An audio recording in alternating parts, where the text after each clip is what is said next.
Sărim la școală sau la Pucinchi, iar așa? Hai, dar nu știu dacă... Îți prea mult și nu găsim arme, mă. I got 5 eliminations just now. Hai mă, tot la Pucinchi, mă. Nu, hai.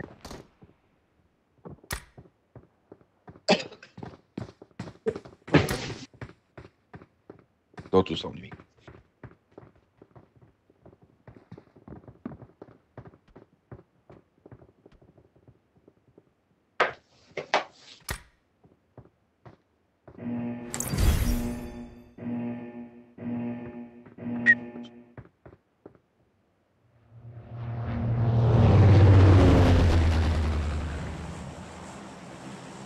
Trebuie să bagi, Cu elicoptere.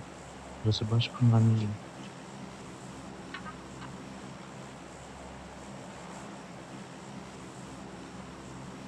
Vrei să îi iei pentru ceai sau?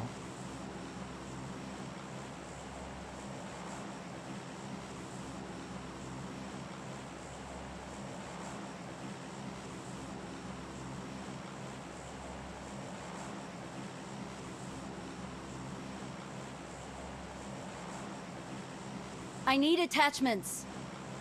3, 2, 1 și am sărit. Ia că curios să vedem cât suntem pe aici. O, e plin de ei. E plină. Păi, ce bine. Dă-i Andrei în jos, drept în jos de el. Așa. Îngrijă la cap.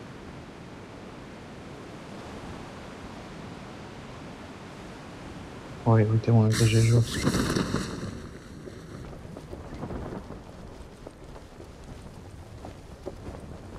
E la casele astea. Hai.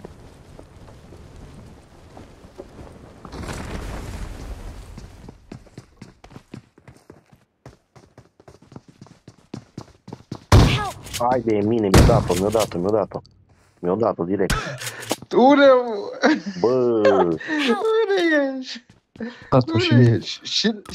Și ți-a dat. Hai că vin să vă ajut. ce să mai ajuns cum ce să mai omorât jos tot? că mi-a dat cu cuțitul? Ce mă, vă culcat așa? Bă, n-am avut arme, mă. Help! M-a dat și Mi-a dat cu cuț. Nu, vezi? Pocinchi, Cu ce ave- trebuie, cu, pocinchi. cu shotgun-ul direct m-a culcat. Da. Hai să ieșim sau ce facem? Da, dați exit. Du-te, bă, că n-ai cum așa ceva. Ultimul meci am ieșit ultimii. Pe ăsta am ieșit primii să mă picioarele.